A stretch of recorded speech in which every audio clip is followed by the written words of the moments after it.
Assalamualaikum. Hi friends. ഇന്ന് ഞാൻ ഇവിടെ ഉണ്ടാക്കുന്നത് സേമിയ പായസമാണ്. കാരമലൈസ് സേമിയ പായസം.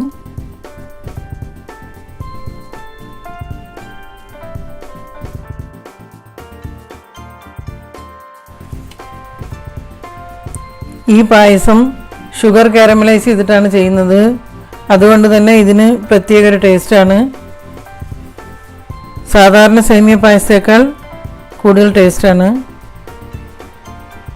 അപ്പോൾ നമുക്ക് സേമിയ പായസം എങ്ങനെ ഉണ്ടാക്കുക നോക്കാം. അതിനു വേണ്ടി ആദ്യം സേമിയ വറുത്തെടുക്കണം.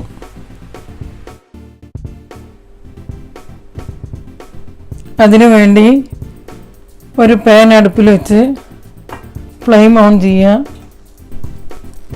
അതിലേക്ക് 1 ടേബിൾ സ്പൂൺ നെയ്യ് ഒഴിച്ച് കൊടുക്കുക.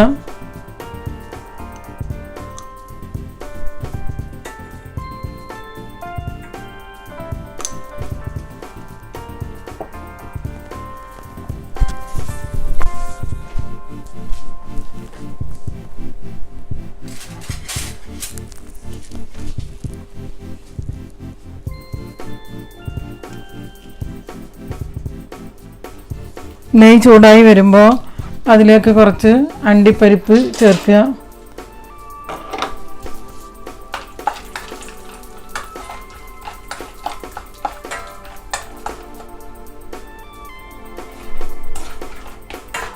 അതിലേക്ക് അണ്ടിപ്പരിപ്പ് ചേർത്തൊന്ന് ഫ്രൈ ചെയ്തെടുക്കുക. അണ്ടിപ്പരിപ്പ് ഫ്രൈ ആയി വരുമ്പോൾ അതിലേക്ക് കുറച്ച് ഉണക്കമുന്തിരി ചേർക്കുക.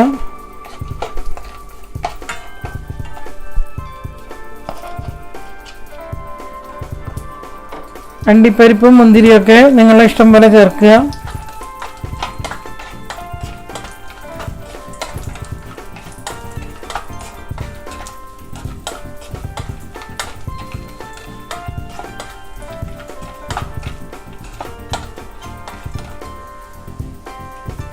അണ്ടിപ്പരിപ്പും മുന്തിരിയും ഇവിടെ ഫ്രൈ ആയി വന്നിട്ടുണ്ട്. ഇനി ഇതൊരു ബൗളിലേക്ക് മാറ്റണം. അണ്ടിപ്പരിപ്പും മുന്തിരിയും ഒരു ബൗളിലേക്ക് മാറ്റിയിട്ടുണ്ട്. ഇനി ഇതേ പാനിൽ തന്നെ 3/4 കപ്പ് സേമിയ ഇട്ട് കൊടുക്കുക. എന്നിട്ട് അതൊന്ന് വറുത്തെടുക്കണം.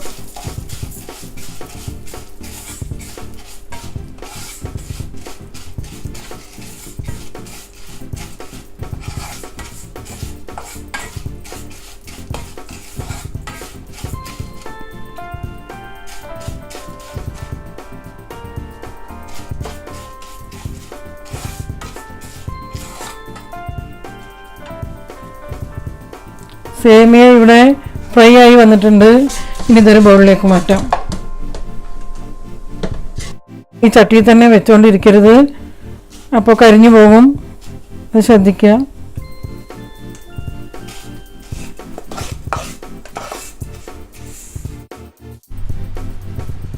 ഇനി പായസം ഉണ്ടാക്കാൻ വേണ്ടി വലിയൊരു സോസ് പാൻ എടുത്ത്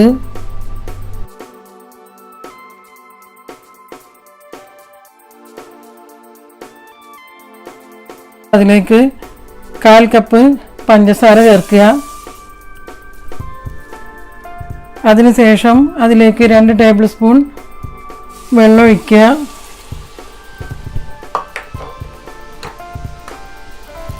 വെള്ളം ഒഴിച്ചതിന് ശേഷം ഒന്നിങ്ങനെ ചുറ്റിച്ച് കൊടുക്കുക. സ്പൂൺ വെച്ച് ഇളക്കരുത്. എന്നിട്ട് മീഡിയം ഫ്ലെയിമിൽ വെച്ച് കാരമലൈസ് ചെയ്തെടുക്കുക.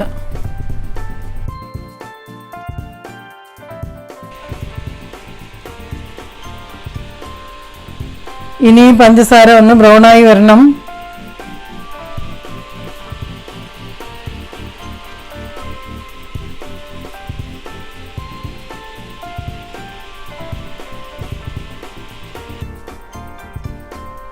പഞ്ചസാര ചെറുതായിട്ട് ബ്രൗൺ കളറായി തുടങ്ങിയിട്ടുണ്ട്. ഇനി ഇത് പെട്ടെന്ന് തന്നെ നല്ല ബ്രൗൺ ആവും. അത് നോക്കി തന്നെ നിൽക്കണം, അല്ലെങ്കിൽ കരിഞ്ഞു പോകും. കരിഞ്ഞ പായസത്തിൻ്റെ ടേസ്റ്റ് മാറും. പഞ്ചസാര കാരമലൈസ് ചെയ്യുമ്പോൾ നന്നായി ശ്രദ്ധിക്കുക, നല്ല കറക്റ്റ് പാകത്തിന് വരാൻ. ഇപ്പോൾ പഞ്ചസാര ഉരുകി ഗോൾഡൻ ബ്രൗണിൽ വന്നിട്ടുണ്ട്. ഇത്രയും മതി. ഇനി ഇതിലേക്ക് 1 ടേബിൾ സ്പൂൺ ബട്ടർ ചേർത്ത് കൊടുക്കുക.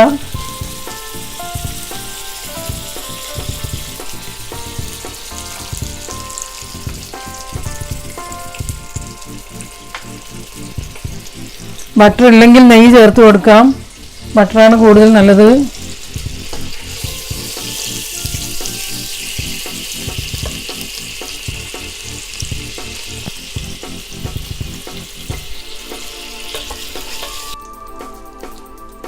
ഇപ്പോൾ ബട്ടറെല്ലാം ഉരുകി നല്ലൊരു കളറായി വന്നിട്ടുണ്ട്. ഈ സമയത്ത് ഇതിലേക്ക് 5 കപ്പ് പാല് ഒഴിച്ചു കൊടുക്കുക. 3/4 കപ്പ് സേമിയയ്ക്ക് ഞാൻ 5 കപ്പ് പാലാണ് എടുത്തിരിക്കുന്നത്. ആ പാല് ഇതിലേക്ക് ഒഴിച്ചു കൊടുക്കുക. പാൽ ഒഴിക്കുമ്പോൾ ഒന്ന് ഒഴിഞ്ഞു നിന്ന് ഒഴിക്കണം. മുഖത്തേക്ക് തെറിക്കരുത്, അത് ശ്രദ്ധിക്കണം.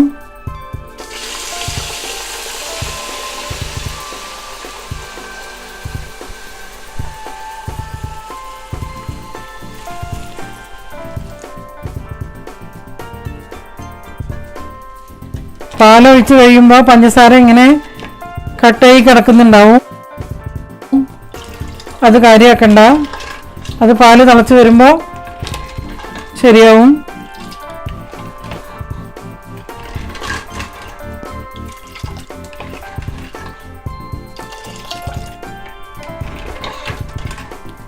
ഇനി ഫ്ലെയിം കൂട്ടി വെച്ച് നന്നായി ഇളക്കി കൊടുക്കുക. ഇതിനടിയിൽ കട്ടായിരിക്കുന്ന പഞ്ചസാരയൊക്കെ തിളക്കുമ്പോഴേക്ക് നന്നായി അലിഞ്ഞു വരും.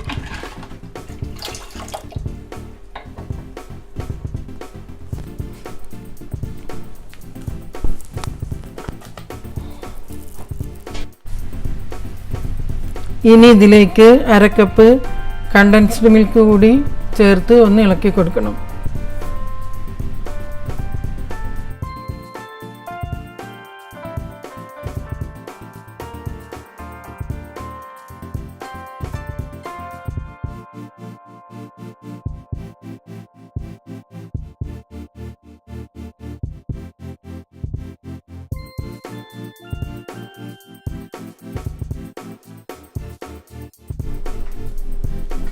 ഇതിലേക്ക് 1 നുള്ളു ഉപ്പ് ചേർത്ത് കൊടുക്കുക.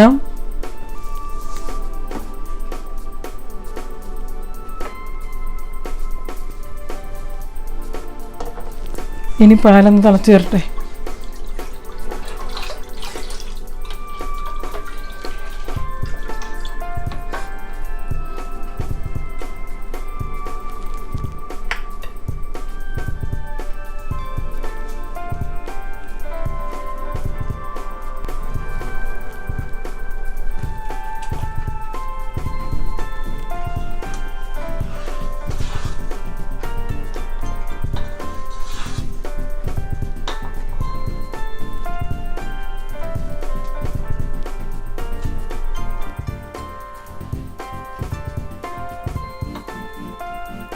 പാല് തിളച്ച് വന്നിട്ടുണ്ട്.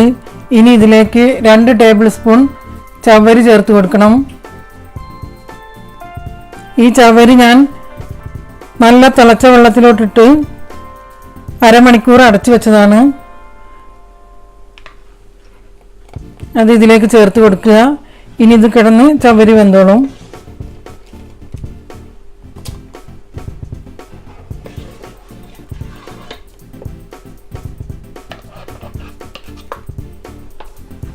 തിളച്ച വെള്ളത്തിലിട്ട് 1/2 മണിക്കൂർ കുതിർക്കുമ്പോഴേക്ക് തന്നെ ഏകദേശം വെന്ത് കാണും. ഇനി ഫ്ലെയിം കൂട്ടിക്കൊടുത്ത് നല്ലോണം തിളക്കണം.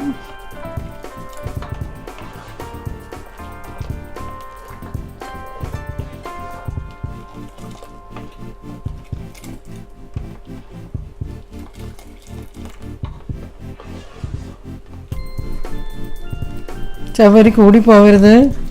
കൂടിപ്പോയാൽ പായസം തണുത്ത് കഴിയുമ്പോൾ നന്നായി കട്ടിയായിട്ടിരിക്കും. 1.5 മുതൽ 2 ടേബിൾ സ്പൂൺ വരെ ചേർക്കാം ഈ ഒരളവിലേക്ക്. ചവ്വരി ചേർത്ത് കുറച്ചൊന്ന് തിളച്ച് വന്നിട്ടുണ്ട്. ഇപ്പോൾ ഇതിലേക്ക് നേരത്തെ വറുത്ത് വെച്ചിരുന്ന സേമിയ ചേർത്ത് കൊടുക്കുക.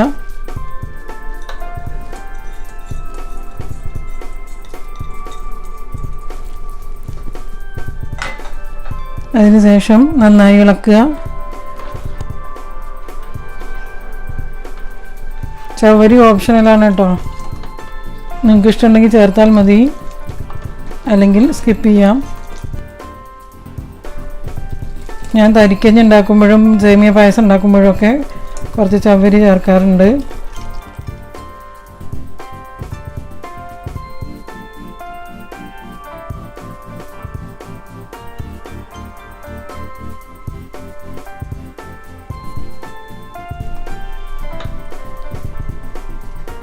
ഇനി പായസം കുറച്ച് നേരം തിളച്ച് നന്നായി ഒന്ന് കുറുകി വരട്ടെ.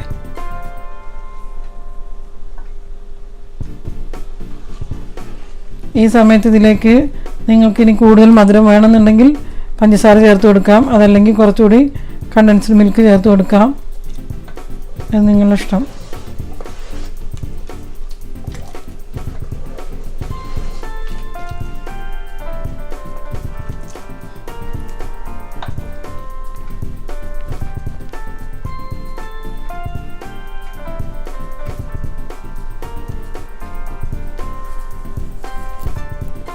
ഇപ്പോൾ പായസം ഏകദേശം ആയി വന്നിട്ടുണ്ട്. ഇനി ഇതിലേക്ക് നേരത്തെ വറുത്ത് വച്ചിരുന്ന നട്ട്സ് ചേർക്കാം.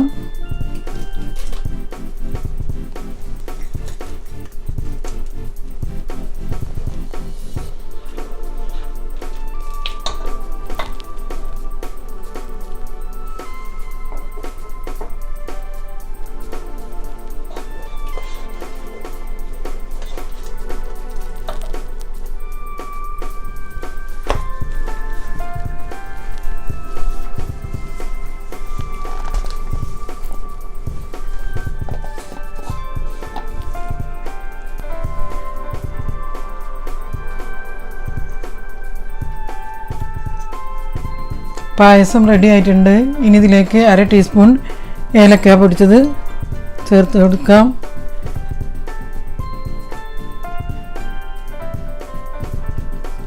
ഏലക്ക പൊടി ചേർത്തതിന് ശേഷം നന്നായി ഒന്ന് ഇളക്കി ഫ്ലെയിം ഓഫ് ചെയ്യാം.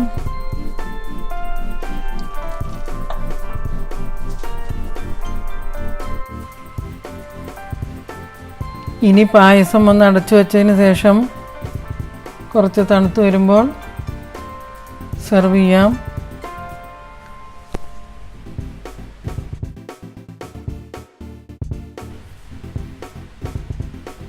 ഈ റെസിപ്പി നിങ്ങൾക്ക് ഇഷ്ടപ്പെട്ടാൽ തീർച്ചയായും ഈ പായസം നിങ്ങൾ ട്രൈ ചെയ്ത് നോക്കണം.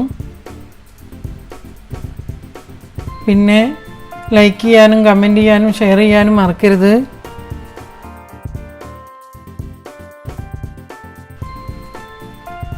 പുതുതായിട്ട് കാണുന്നവരാണെങ്കിൽ ചാനൽ കൂടി ഒന്ന് സബ്സ്ക്രൈബ് ചെയ്തോളൂ. അതിൻ്റെ തൊട്ടടുത്തുള്ള ബെൽ ഐക്കൺ പ്രസ് ചെയ്യാൻ മറക്കണ്ട. ഇൻഷാ അല്ലാഹ് ഇതുപോലെ വേറെ നല്ലൊരു റെസിപ്പിയുമായി വീണ്ടും വരാം. Thank you.